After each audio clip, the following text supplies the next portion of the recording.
Adjuto, das Halbgott. Adjuto war ein junger Halbgott, der helfen wollte, die Welt zu verändern. Er hatte viele Superkräfte. Einige von ihnen gehören fliegen. Okay, ich hab's kapiert. Warum fliegt Adjuto herum und hüpft von Baum zu Baum auf dem Bildschirm? Können Sie es erraten? Er sammelt Sauerstoff von den Bäumen. Er wollte die Ozonschicht flicken.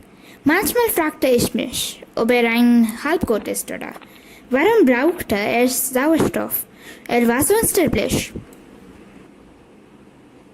Eines Tages saß ich unter einem Baum und hoffte, ihn zu sehen.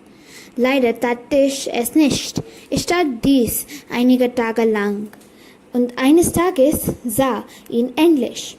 Ich fragte ihn direkt, warum tust du das? Warum tue ich was?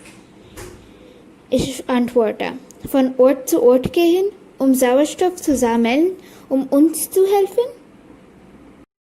Kleines Mädchen, ich habe junge Leute wie dich gesehen.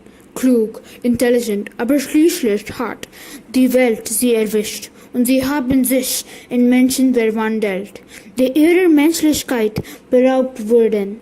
Da wurde mir klar, dass er für sie gegeben war.